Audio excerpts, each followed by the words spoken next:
Welcome to Next on the Tee with Chris Mascaro, the show where you get the inside access to the best minds in the game. Each week, Chris has the privilege of chatting with top instructors, legendary players, course architects, and industry insiders. If you're looking to improve your game, gain a new perspective, or just hear some incredible golf stories, you are indeed in the right place.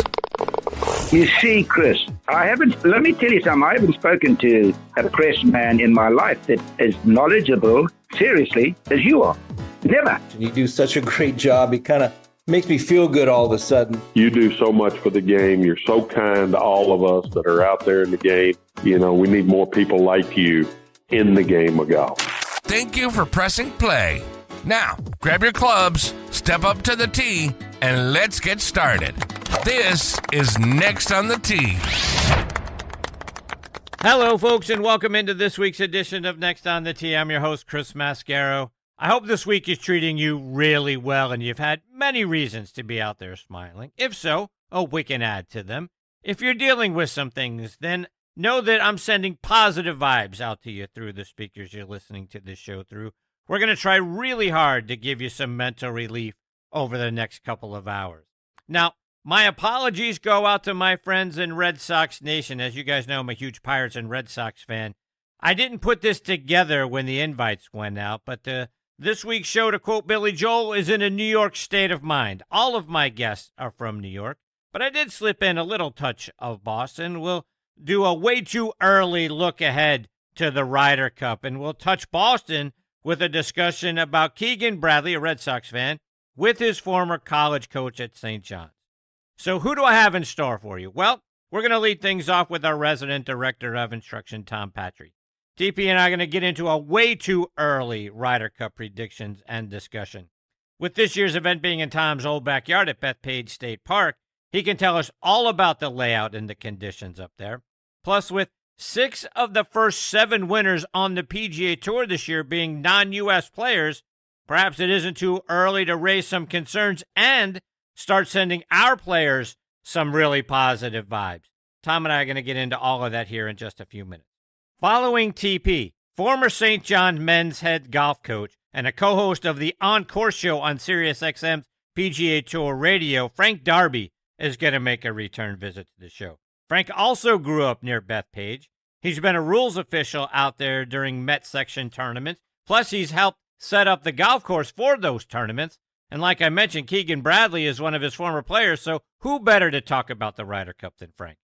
Frank and I are also going to talk about Tigers potentially playing out on the Champions Tour next year. Can you imagine that? Can you imagine the excitement and kind of the flip in the ratings from the PGA Tour to the Champions Tour if Tiger decides to go out there and play a few tournaments? Frank and I will get into that. He'll also help us understand how the PGA Tour should be managing the slow play issue. Looking forward to having Frank back as part of the show. He's going to join me about 25 minutes from now. Then in part 2, LPGA Professional Hall of Famer Cindy Miller will make her 13th visit with me. Cindy is racking up the Hall of Fame inductions. In addition to the LPGA Professional Hall of Fame, she's in the Greater Buffalo Sports Hall of Fame, in the Chautauqua Sports Hall of Fame, and this May, she's going to be inducted into the University of Miami Sports Hall of Fame as well. You'll hear about her joining her good friend Jim Kelly. You know that Jim Kelly, yes, as a Hurricanes Hall of Famer. She explains why we should never listen to the committee of they. Love this conversation with Cindy and how to beat all those negative voices that get into our heads. So excited to have Cindy back as part of the show again this week. So a lot of great stuff lined up for you here on Next on the Tee. And as always, thank you for tuning in and taking the journey with me again this week. Okay, before we get started, I want to give a shout out to our friends over at the Pittsburgh Tribune-Review. TribLive.com is the leading news website for Western Pennsylvania with news around the clock. Pittsburgh Pro Sports coverage, a high school sports network, a podcast network, which you can find Next on the Tee on. So go out and bookmark TribLive.com or download the Trib Live app for free and stay up to date with all the news in Western Pennsylvania and this show. I also want to talk about our friends over at the Pittsburgh Brewing Company and Iron City Beer, a brand that I have loved my whole life and started drinking when I was 21 years old, of course. Whether you're a hacker or a scratcher, The secret to a successful day on the links is knowing when it's time to grab an iron, even if that means keeping it in the bag till the 19th hole. If it's been a while since you've reached for Pittsburgh staple beer, it's time to revisit Iron City. Thanks to their incredible new facility in Creighton, the best-tasting Iron City beer ever made is now available at a course near you.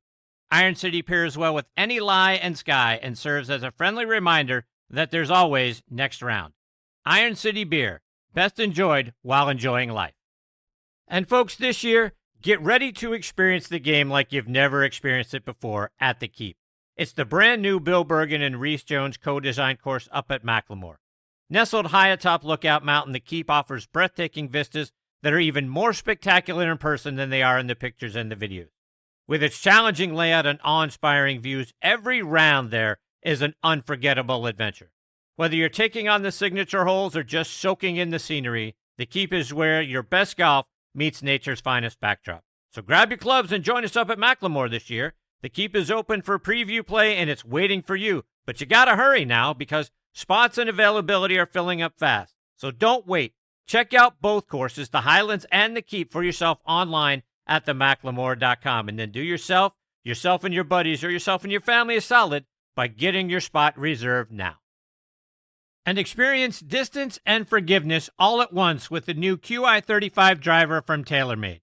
QI35 is designed to give golfers more distance from more of the face while maintaining maximized forgiveness through high MOI designs.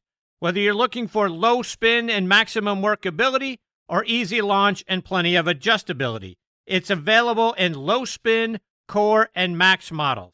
QI35 also has a full assortment of fairway woods and rescues to deliver distance and forgiveness throughout the top end of your bag. Check them all out online at TaylorMadeGolf.com. All right, I've made a grave mistake with this week's show, something I really didn't realize until I started putting all the pieces together and all the interviews together, because this week, all three of my guests are from New York. And as a Boston Red Sox fan, I have committed a cardinal sin. Somehow, some way, I've allowed this lineup to all come together on the same show. So my apologies to Red Sox Nation, the people of Boston, the fine people of New England. But here we go.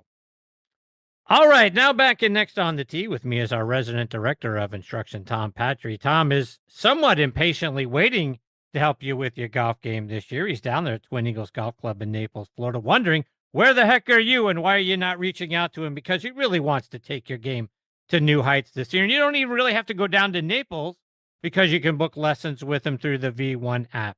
You can also check him out online at tompatri.com or on Instagram at TomPatriGolf, where he's taking your questions each morning on Instagram Live. He's also inviting you to come on the show live with him if you would like.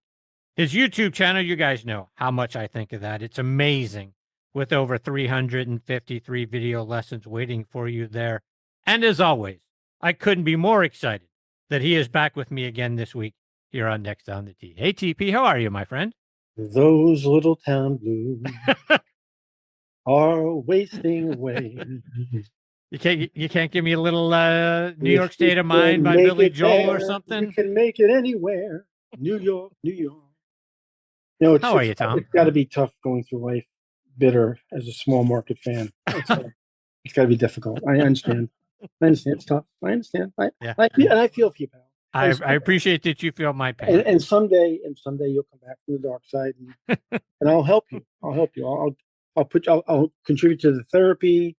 I'll chip in. So magnanimous of you. It's team. Let's get on. That's the kind of friend you are. That's it. I'm always here for you, pal. I understand. All right, so let's jump right into things because I got a few things I want to kind of get your thoughts on. All right, so we're in the way too early segment of the show because I want to talk to you a little bit about the upcoming Ryder Cup later this year because it's in your old backyard up on the black course at Bethpage State Park. So I want to get your thoughts, first of all, as we look out at what this year has looked like on the PGA Tour. We've had 7 winners so far, 6 of which have been born outside of the U.S. Hideki Matsuyama from Japan, Nick Taylor from Canada, Sepp Straka from Austria, Rory McIlroy, obviously, from Ireland, Thomas Dietrich is from Belgium, And then this past weekend, Ludvig Åberg, who is from Sweden. The lone U.S. winner we've had on the tour so far this year, Tom, is Harris English. He did so a few weeks ago. Now we know Matsuyama and Taylor, they're not eligible for the Ryder Cup team. Those are President's Cup guys. But Rory, Åberg, Straka from the European team, they're holdovers from last time. Potentially Dietrich would be a Ryder Cup rookie. Live players, I know this excites you, have become made eligible to play in the Ryder Cup by both the DP World Tour and the PGA of America. And it's worth reminding everybody that the Ryder Cup is owned by the PGA of America, not the PGA Tour. We've got Tyrrell Hatton, speaking of Live, currently is second behind Rory in the European Cup Ryder Cup points since he won a couple of times on the DP World Tour earlier this season. John Rahm, Sergio Garcia, Adrian Meronk, again, Live players, eligible to come play for Team Europe. Shane Lowry, the Højgaard brothers, Matt Wallace, Tommy Fleetwood, Paul Waring, all at the top of the Ryder Cup team point standings for Team Europe. So I say all of that to say this. Who do you think comes back? Do you think Luke Donald, does he run it back since he was the captain last time? And this time, does he bring the same, 12 guys with him? What are your thoughts about what Team Europe could look like later on this summer? Well, first of all, if we go back to the last Cup, Chris, I think, to the best of my recollection, the United States team got their ass handed to them, right? I mean, it was a beatdown. I mean, it was not even. They could have gone home after day 2 and got a flight out early and saved some money on travel points. I mean, they just got their ass handed to them. So I don't think Luke has to mess around with the formula too much. And then you throw into the mix Dietrich, who was a very fine player and up and comer, would be a hell of a Ryder Cup rookie. Let's cut to the chase. They've got depth. They've got a lot of depth. And the thing that always bothers me about this thing recently is that I just through rose-colored glasses, the European team and the European player in general embraces the Ryder Cup in a much different way than the American team seems to embrace it. It's a big deal to them. It's a really, really big deal. It's their 5th major, if you will. Okay. And our boys don't quite show us the same passion, I don't think. I'll be passionate if you pay me $500,000. Isn't that the deal? You want me there? Give me $500,000 and I'll be real excited. Exactly. You could handcuff the European players and tie them to a palm tree somewhere, and they would break loose to go play in the event. Our boys, not so much. So I'm concerned. I think that certainly momentum's on their side. It seems like the depth of talent on that side is. I'm not saying we don't have talent on our side. I'm not saying that at all. But if talent is equal, passion matters. And we got this whole rah-rah Sevy thing in the locker room and that all going on. And if I was our U.S. captain, I'd be really concerned. All right, so let's take that a step further, because we got to put an American side together. And to your point, the last go-around didn't look so good. Now, again, with the live players being eligible, that brings Bryson back into the picture. We have same players, a lot of the same players in the top 12 right now in the standings, outside of Maverick McNeely, who's number 5, and Harris English, his win gets him into number 11. Justin Thomas this time around, Tom, wouldn't be a controversial pick if things ended today, because he's back at number 12 thanks to 3 top 10s. Jordan Spieth would be way out unless we keep the buddy system, and something I can't imagine that we do this time around, because Keegan Bradley, he was the guy out because of the buddy system, and now he's captain. Right. Max Homa, though, he led the U.S. team last time around. He was 3-1-1, and in fact, he was the only U.S. player with a winning record, but he's 21st in the standings, having dropped even more this past week because he missed the cut of Torrey Pine. So I don't know, Tom. I mean, to your point, maybe we don't have as much depth as the European team. Maybe we don't have as much passion as the European team, but we're going to send 12 guys. Who do you think those 12 guys are? Well, you just kind of painted a really rosy picture, didn't you, there, Christopher? Truth is the truth. It's like you talk about your Red Sox. Let's get Mo, and we'll go play some baseball, right? I mean, this is. I mean, thank God Jordan Spieth's not in the mix right now the way he's playing. I mean, thank God Max Homer's not in the mix right now. And listen, great players, but they're not playing well. Now we got time. It's not right around the corner. We got a little bit of time, but after going down that European lineup and just going down this American lineup in the state of their games, and we're in Vegas right now. Where are you putting your money, Chris? Yeah, look, if you tell me to bet on a team, I'm certainly putting more money on the European team than I am on the U.S. team. Now, if you're talking about, hey, how do you feel about who's going to be in the top 12? Again, I understand it's way too early, but bottom line is, I mean, Scotty Scheffler is a guy that we rely on. We think Scotty is a heck of a player. Obviously, we're seeing him back, even with a little bit of rust, he comes right back in inside a couple of top tens. Bryson DeChambeau is a guy I like a lot. So, but then I start to get a little edgy, Tom. I mean, when I start looking at here's our top 12. Scheffler, Schauffele, again, for last season, because this is a 2-year deal. Right. DeChambeau, Morikawa, Maverick McNeely, Patrick Cantlay, Tony Finau, Russell Henley, Brian Herman, Billy Horschel, Harris English, Justin Thomas. That's 1 through 12 if you're going to go chalk. I don't know that team fares much better than the last one. Listen, those are all very talented players. And we both know golf's a funny game. You can get on a roll right at the right time and get a little momentum, and anything can happen, okay? But if we're playing the Ryder Cup today, right now, in terms of all those games in their states versus the European team and all those games in their states, we have a problem today.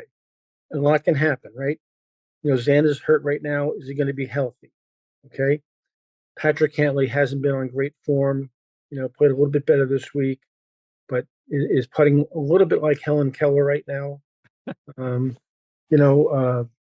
We don't really know a lot about Koepka right now coming off the live. We don't really know what the state of that game is. So there's some question marks there, right? I mean, we just don't know. Again, we got a ways away, and the golf course and the setup matters. As far as crowd and hometown advantage, one of the things that's going to hurt us is that the wonderful PGA of America, with the pricing structure, has made this a corporate event. If you let the regular players at Bethpage, the blue collar guys, the plumbers, the carpenters, the cops, the firemen, Joe Middle America in off that, boy, I would not want to be a European player with those crowds there. But they're not going to be there. Those guys aren't going to be there. And those guys would really present a huge advantage for us, I think, in terms of crowd noise and patriotism and rah, rah, rah. Those are the guys that really should be let in. Those, pardon my French, crazy bastards should be our gallery. That's who we should have there. And we've priced them out of the event. And that's a mistake. That's a mistake. Well, so let's take a couple of those things a step further, Tom, and that last part first. I think when we all heard that Bethpage was going to be the host of this thing, I think we all thought, hey, not only home field advantage, but we are going to have the crazies out there and the folks that are going to get everybody riled up, and we're going to get inside the heads of the European team. There's going to be a lot of things going on out there.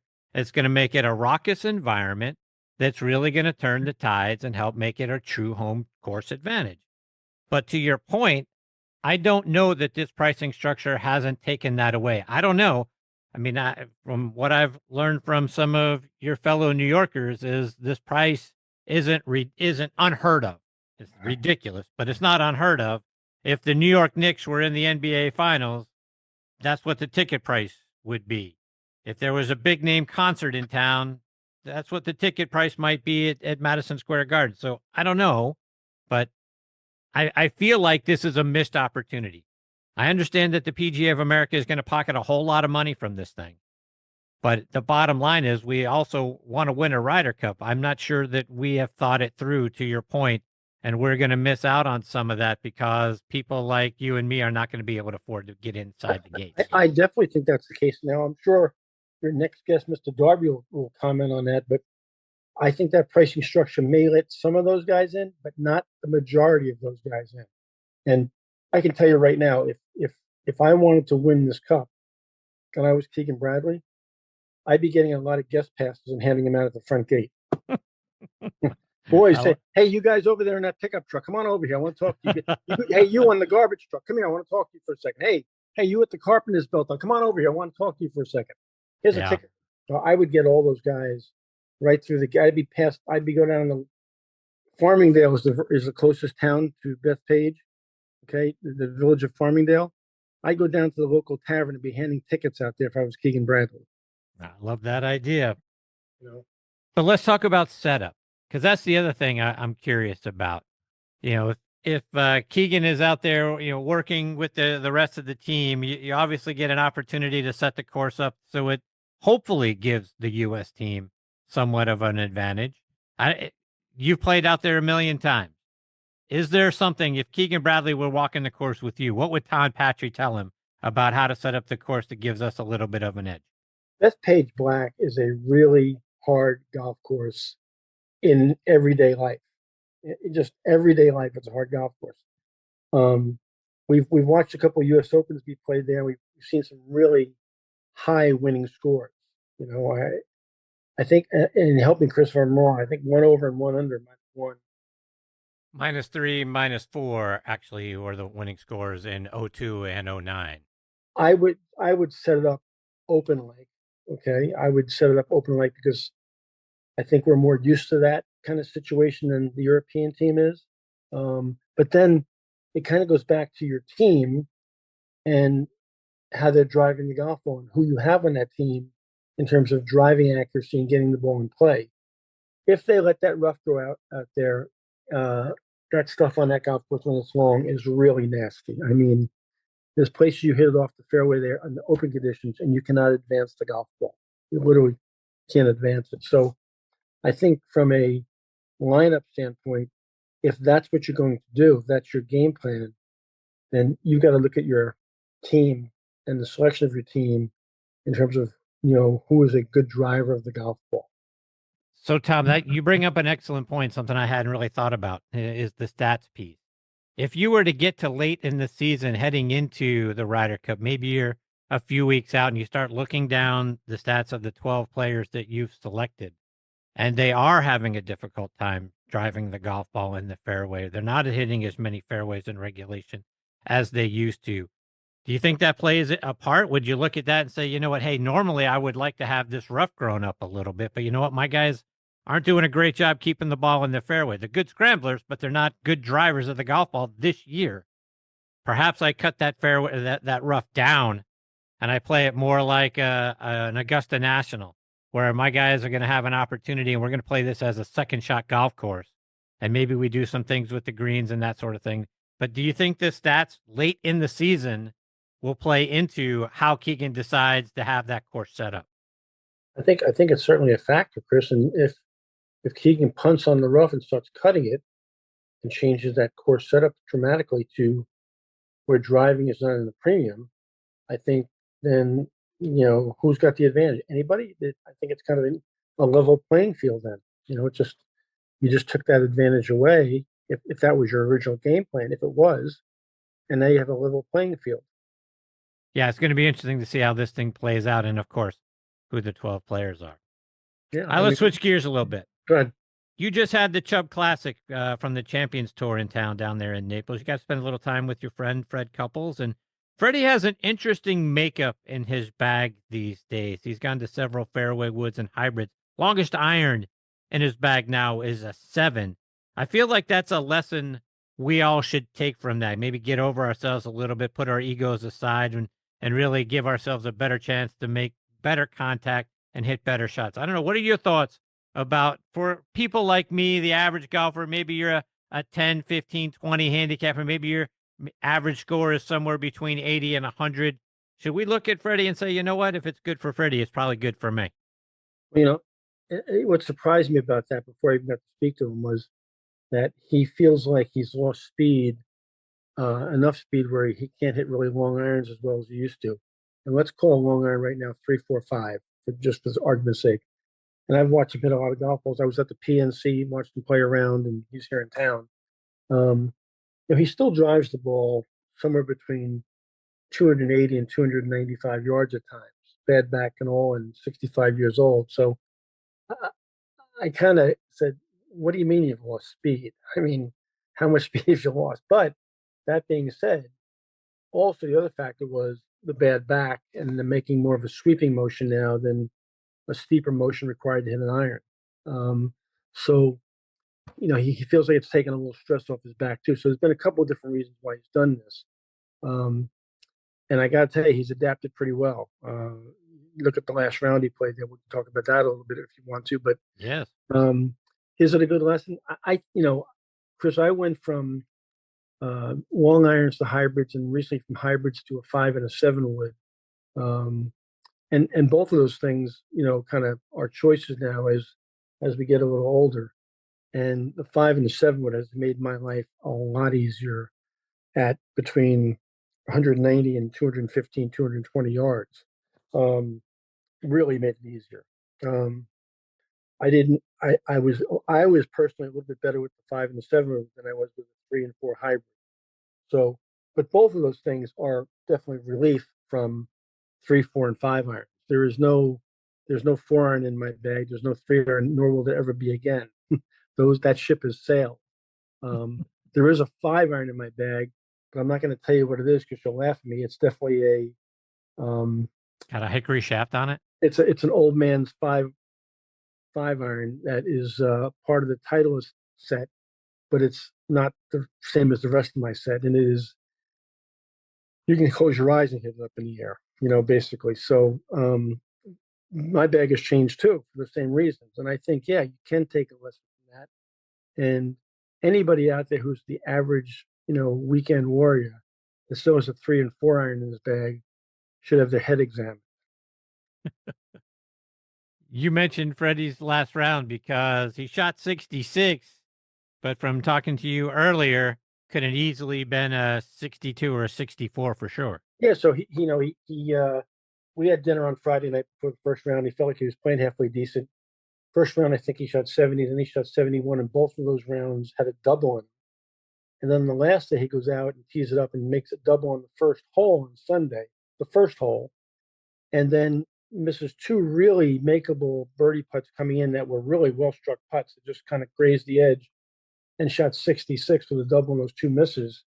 So at 65 years old, that's pretty damn good playing, and that could have been a really low round in those 2 doubles in the first and second round. He finished tied for 4th. So the man still has some game, and the real lesson there is for people out there is here's this guy opens up with a double and shoots 66. You know what? That's pretty resilient. Yeah, and most of us would have gone straight in the tank, double the first hole, and now we're on our way to shooting in the 90s or 100s. But to your point, from a resilience and really keeping your head in the game, you can come back, you can turn it around, and you can still go out and shoot a good score. Obviously, that's one great example of that. It's kind of a cliche, one hole at a time, but I've come to the realization for myself that when I play golf now, I'm playing 18 games, Chris. I'm playing game number 1, it's over. Now I'm playing game number 2, it's over. I'm playing game number 3. I don't look at it as 9 and 9. I don't look at it as 18. I look at it as 18 games. And my job on the third tee is play the third game the best I can. And when the third game is over, win, lose, or draw, now I got to play the 4th game. So when I break it down like that and stay kind of very present in game number whatever, it makes things a lot easier for me. Yeah, match play against yourself, right? Right. Tom, one more before I let you go, and as we have alluded to through the course of the conversation, my next guest is a fellow Met section veteran and a fellow top instructor, and that's Frank Darby. I know you've known Frank for a very long time. Talk about your relationship with him.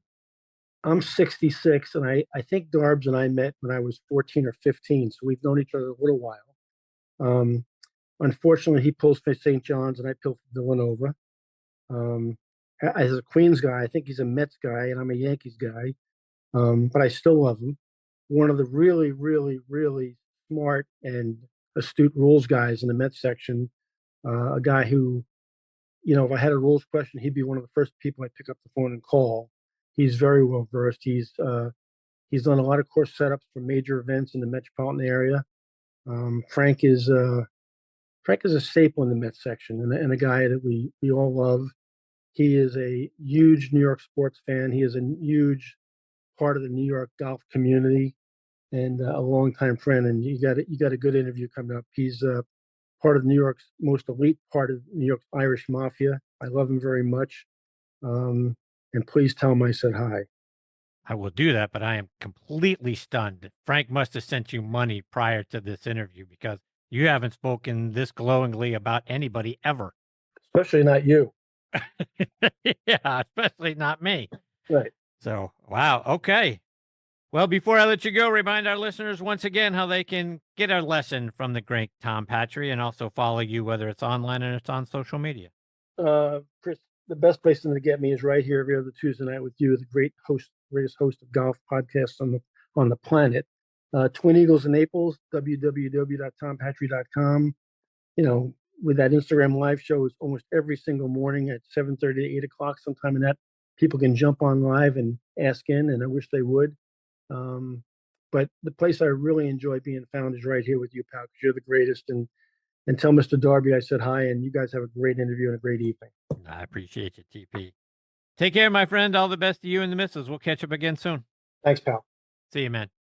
That is the great Tom Patri, folks. It just don't come better than that, man. You can find him online again at tompatri.com, at Tom Patri Golf on Instagram, and be sure to check out his show. Tom is fantastic. I mean, you know how great he is on this show. He is even better on his own. The way that he formats it, the way that the questions come out, and just sort of the honesty with which he shares his opinion and the things going on around the game and how to make you better, second to none. I can't thank him enough. We'll catch up with him again in a couple of weeks.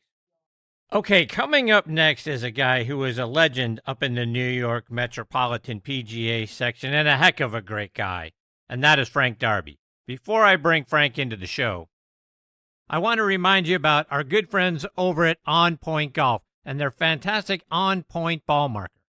Get the #1 ball marker in the game of golf. On Point is the only three-dimensional ball marker out there, with alignment technology and a removable coin that is approved to use according to the rules of golf. As you know, putting is all about line and pace. Mark your ball with On Point, engage with your three-dimensional ball marker, and have more confidence in your line, execute the putt, and you're going to lower your scores. Do what the likes of Jim Furyk, PGA professionals, and amateurs alike are doing now. They use the #1 ball marker in golf and they lower their scores. You know Ken Duke and Thongchai JD. They won for the first time on the PGA Tour in 2023, and they were using an On Point ball marker. Get yours at onpointgolf.us and make more putts. And oh, by the way, you can also customize the removable coin for any club, event, or corporate outing. They make really great tee gifts and custom products. That's also going to help lower your score. I use On Point ball markers. Mine is black and gold, 3D black golf ball with a gold line down the middle to help me line up my putts. It's like having a 15th club in my bag. It's helped my game. Why wouldn't you let it help yours? Again, onpointgolf.us. See what I'm talking about. Order yours today. Okay, now back in Next on the Tee with me is the aforementioned Frank Darby. I'm sure you know Frank from his show On Course, which airs Sunday mornings at 10 a.m. Eastern Time on SiriusXM's PGA Tour channel.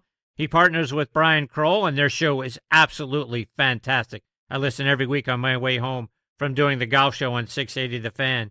Now, like Tom Patri said, Frank has a rich history in our game. He graduated from St. John's University, would later go on to coach the men's golf team there for 20 years. He led them to multiple NCAA regional appearances and the 2014 Big East title. That 2014 season, he was named Coach of the Year. Among the many great players that he had an opportunity to coach over the years was 2011 PGA champion and upcoming Ryder Cup captain Keegan Bradley.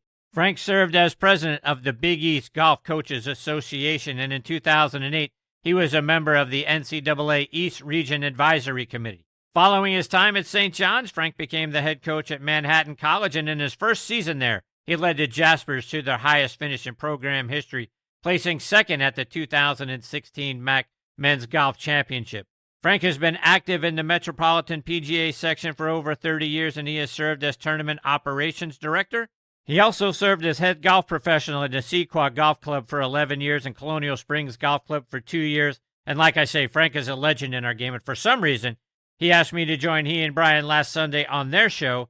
Now I get to do a home and home with him this week here on Next on the Tee. Hey, Frank, thanks for coming back on the show. Hey, Chris, thanks for having me. And I've never heard anybody say so many good things about me like Tom Patri. And to be honest with you, I have nothing good to say about him. No, I'm joking. Tom and I like Tom. Neither do I, Frank, which is odd that he's been on the show 111 times after tonight, but don't feel like the Lone Ranger. No, Tom, hey, listen, like Tom said, we've known each other for, we're giving our ages away, but between Tom and Mike Diffley and myself, Mike and I were the Queens guys, and Tom was out on the island, so it was always, we'd go out and play with Tom, and I always loved to tease Tom because the only reason why we went out there is because Tom promised to buy us beers at night. That doesn't surprise me at all, Yeah. So, you have to have some reason why you would want to hang out with him, right? So he had to come up with some money or something. Yeah, no doubt about it. We had a lot of fun with him, and listen, I always pride myself on surrounding myself with good people and learning from them, and I've learned a lot from Tom, and just a good teacher, and he's been at great places, and he's kind of fun to be around. Yes, he is. Yeah. All right, Frank. So I don't know if you heard Tom and I in the first segment. We were talking a lot about the Ryder Cup coming up later this year at Bethpage, and I'm guessing you've played your fair share of times out at Bethpage and not on the black course. What do you expect to see from the course setup and the conditions that week? Well, I've been fortunate where I set the New York State Open out there for maybe 25 years in a row, and I think I don't know. I'm not certain. I had a little talk with Kerry Haig down at one of the press conferences, and I don't think they're going to set it up super hard. I think it's going to be tricky anyway. I think that I know you guys are talking about how the guys are playing. That's a long ways away still, and I think that it's not going to be such a putting exhibition as some of these. We've always been criticized, the Americans, about not making the putt. If there's one thing that's kind of not as difficult as the rest of the golf course, it could be the greens. So I think you're going to probably see Keegan, be a little benign in his setup. I don't think they're going to grow the rough.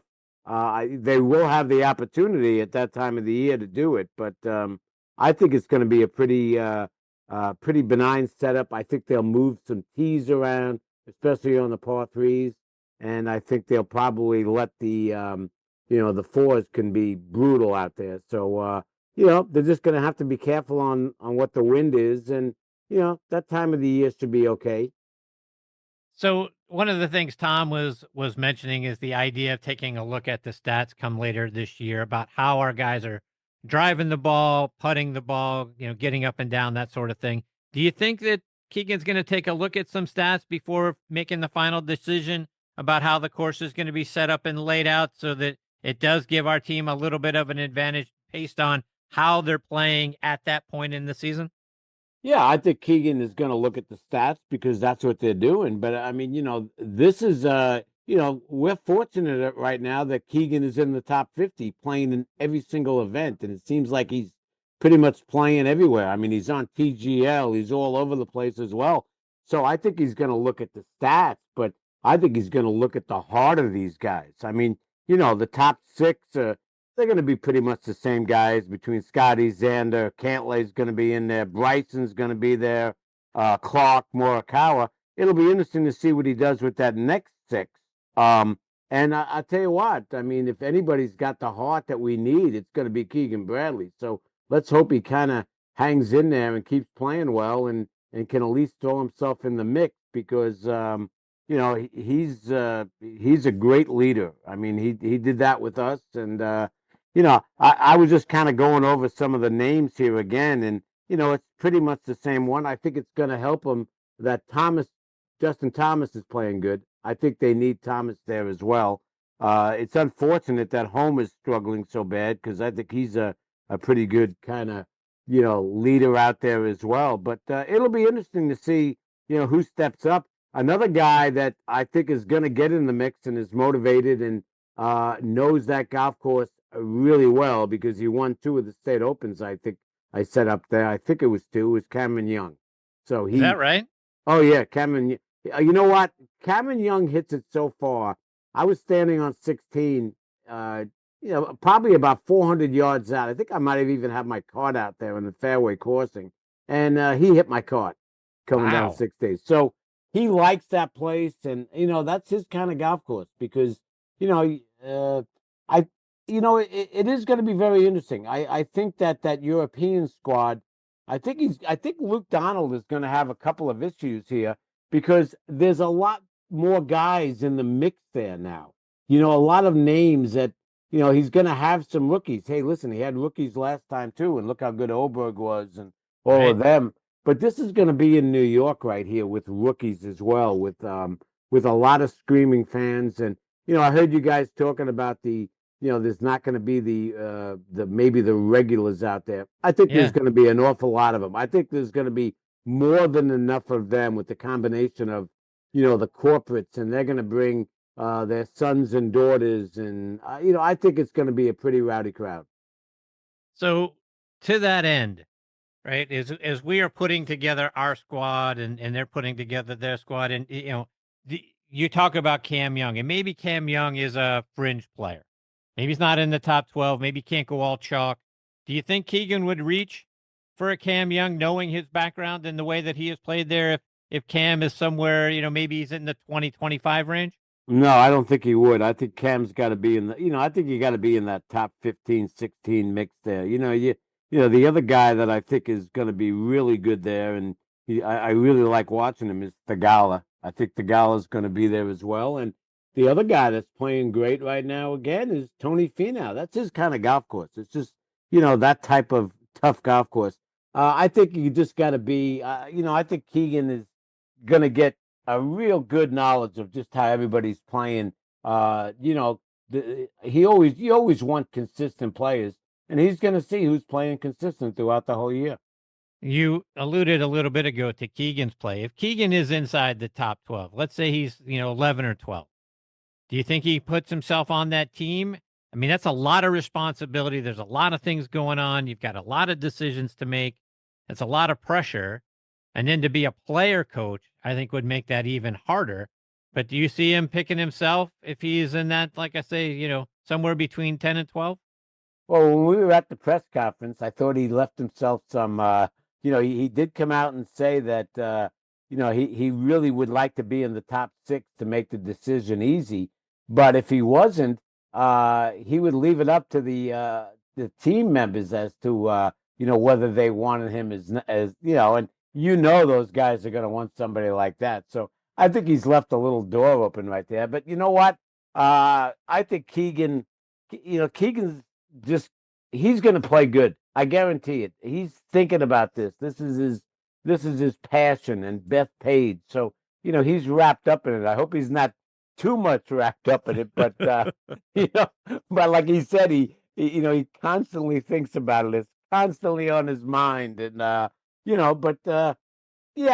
I don't know. I think we need to get you need to get Tom and myself on together as we get closer, so we can kind of fight a little bit about this. That would be a very good. That would be like a Ryder Cup showdown as well. Yeah, 100%. So, yeah, we're definitely going to do that later this year if I could get both of you. Yeah.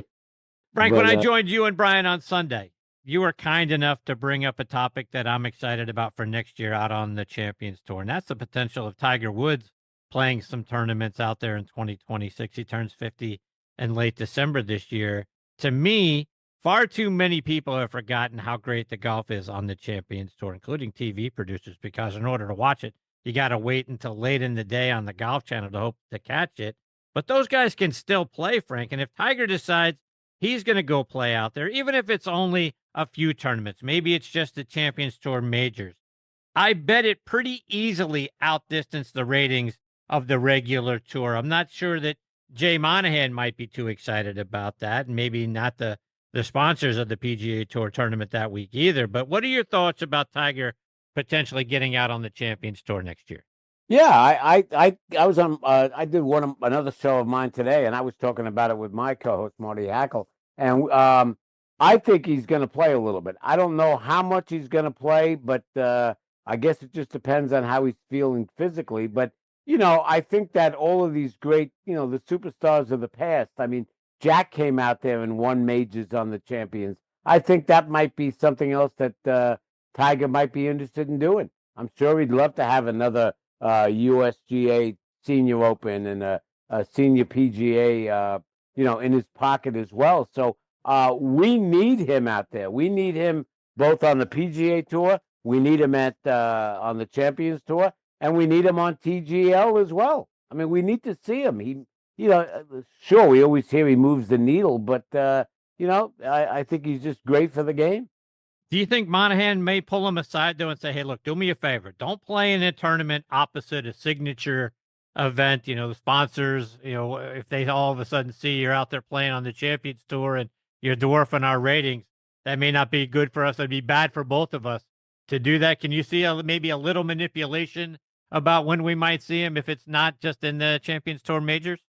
Yeah, you mean I'm not certain if Monahan could get out there and tell Tiger anything right now, but yeah, I mean, who knows? I think we're going to see. I'm not certain if we're going to see anything drastically change here soon. How long have we been hearing that this thing is close to being solved? I mean, right? I think that I was reading something the other day that if they don't make these decisions within the next month, the 27th season will be in play for the Live because they're trying to get set for next year already as well. So I don't know. I think that's going to be totally up to what Tiger how he's feeling, and you know what, he looks pretty good. I'm watching him right here now on TGL. He's jumping all around the place. I mean, the New York team is finally. It looks like they're going to win an event. Cameron's playing well here, so. Who knows? I think it's a long way out, long way off. So let's take that last point a step further, Frank, because as we talked about on your show, I mean, fans are weary about all this money talk and that sort of thing. But with respect to the split between the PGA Tour and Live, to your point, the players on the PGA Tour policy board and Jay Monahan keep telling us, oh, we're getting close. Oh, we're having, these great conversations. Oh, everything's productive. Meanwhile, we've seen the USGA and the R&A open paths for the Live players to qualify to play in both Opens. Plus, this week we learned that Live signed a deal with the Australian government to continue to play this week's Adelaide tournament through 2031. This doesn't feel like a couple of tours that are on the verge of coming back together. I mean, how do you see this thing playing out? Because what it's starting to feel like to me is if we're truly making progress to something coming together, it almost feels like since we've got these deals in place till 2031, we've got qualifications now for guys to be able to go out and play in these majors, that maybe there's some reciprocity where guys are coming back and forth playing whatever events they may want. But outside of that, I just can't see how this thing comes back together and merges itself if Liv is out there signing contracts to 2031. Well, that's going to be one of the issues. You just said it about the contracts. All these guys that sign those 3 and 4 year contracts, those things are up really soon. So they're going to need to kind of move on those really quickly. I mean, I'm sure they're all trying to negotiate right now. I mean, I don't know. I just think that there's something. I can't see them getting together. I mean, I was kind of shocked today when I saw that the new commissioner came out and said that we probably have better players than the PGA Tour. I mean, that's like something Greg Norman was doing. I mean, I guess he's probably doing it just to get people like us so we talk about it. I think it's a little negative publicity there. How do you make that comment? So, I don't know. I think that even the pathways that they're giving these guys, I think with the Open, don't they have to be in the top 3 to get in? There was a couple of little parameters that they had to follow. It's not like they're going to be able to go to an Open qualifier and try to get through. But I'm not certain. I think it's going to. I mean, who knows? I haven't read enough about it, and to be perfectly honest with you, I kind of like the way the PGA Tour is right now. I mean, I'd love to have Bryson DeChambeau back, but everybody else. I mean, maybe Joaquin Niemann, but everybody else can stay there. Now it's starting to sound like Tom Patri here. What's going on? What are you doing to me? All right, so let's switch gears a little bit.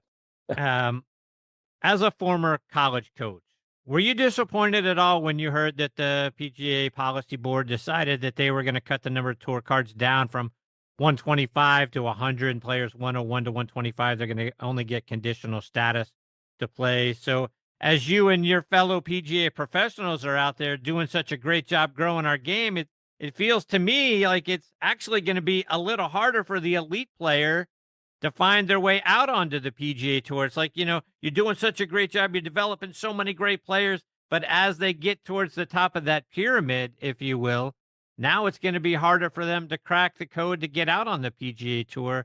That seems a little disappointing to me. I don't know. What are your thoughts? Yeah, I tell you what, to be perfectly honest with you, and I'm on a lot of shows and I listen to a lot of my serious guys. I think I'm the only person that's saying that I'm really disappointed that they cut it back, because I keep hearing, oh, you're just going to have to play better. And slow play scenarios. Well, you know what? There's some scenarios that you could do. I mean, how about trying to get a second golf course on a lot of these places so we can get, up to 125. I mean, I lost one of my ex-players, Ryan McCormick. He was on the tour last year. He had his tour card, didn't keep it, and now he's back on Corn Ferry tour. But, I mean, I think there's going to be a lot of guys. It'll be really interesting who's going to be playing on Corn Ferry Tour next year between, the guys that don't finish in the top 100 now. I think that's going to be strange. And, I think that the PGA Tour has done the right thing with this university, because the guys that are graduating from that, I mean, we've got 3 or 4 of those guys between Oberg and Dunlap and all these guys. I think that's a good idea. But the one thing that I kind of disagree with too is I don't like the PGA European Tour getting 10 cards. No? I mean, no, I think they should do their thing. I think they gave them 10 cards, and now we're losing. A lot of the Americans and American colleges are going to lose. Coming out and and they'll lose 25 spots right there. I mean, hey, listen, we're getting great players off the European Tour as well, but I still think it's the PGA Tour, and I still want Americans out there. Frank, one more before I let you go. And everyone is talking about the slow play issue now. I was talking with John Mahaffey on the show last week, and he said it was a problem all the way back when he was playing out on tour. You and Brian mentioned it on your show this past weekend. The LPGA is cracking down on it, saying that they're going to administer a 1-stroke penalty after they've warned you once, a 2-stroke penalty if there's a second violation. Do you think they actually will, particularly if something happens in a major, maybe in one of the final 2 groups in a major that could decide how that plays out? What do you think that the PGA Tour and the LPGA Tour are going to do about the slow play issue? Yeah, I mean, who knows? I mean, that's a great question, and they've tried a couple of things. I mean, to be honest with you, they've got to hit somebody. The PGA Tour's got to hit somebody real soon. I mean, and listen, I love Tom Kim. Paul Tesori's on my show all the time.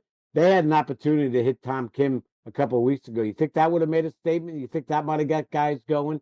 Instead, the only guys that have been hit in the last, 5 or 6, 7 years have been the 2 amateurs that played in the Masters got hit. I mean, these guys are playing slow. So, they're building, the PGA Tour is, spending all this money on their new media center and what have you. Hire some more rules officials to be out there and monitor it, because you can't necessarily put a clock out there. You can't leave it up to the walking scorers or the markers who are out there as to trying to time them. You can't go by, all the statistical stuff that's coming in from the drones out there flying around. I don't know. I just think it's we try to leave it up to the players.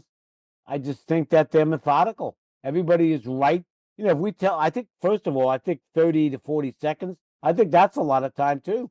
Give them 20 seconds. Get ready. Let's go. And I don't know. I'm not certain. I've battled that for 28 years with the Met PGA, and we did a pretty good job at it because we had more people out on the golf course.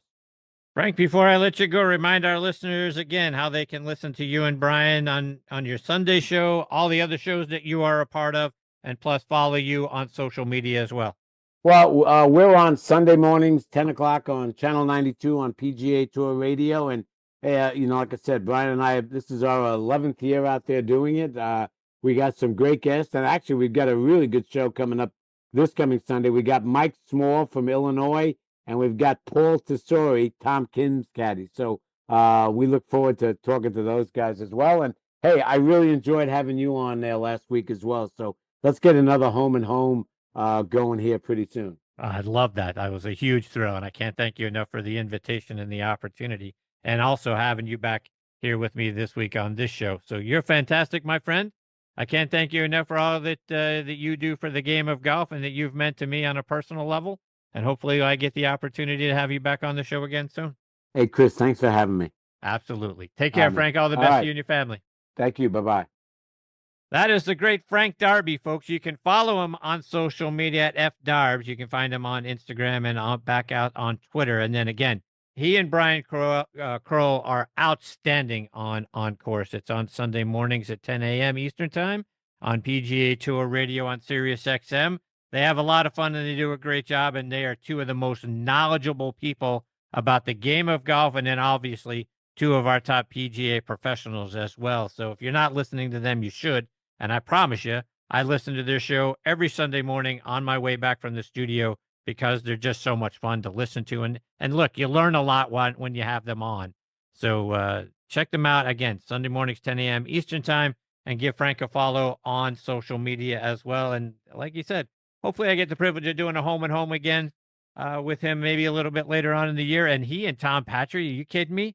To do a Ryder Cup show maybe a couple of weeks in advance. It doesn't get better than that. So hopefully maybe we can put that thing together. I'll let you guys know as soon as we get that on the schedule.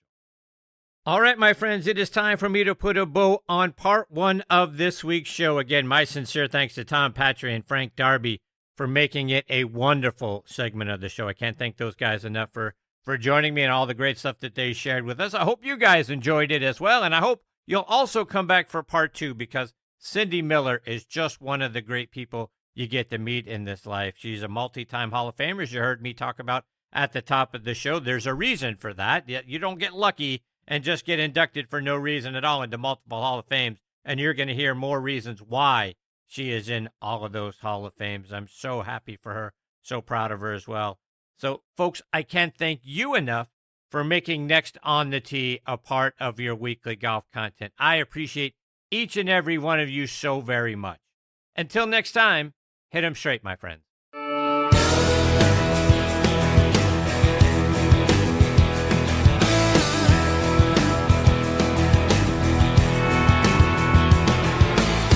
Coming down the mountain, I take a breath of sin.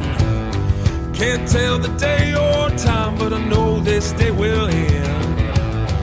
On a mission I can't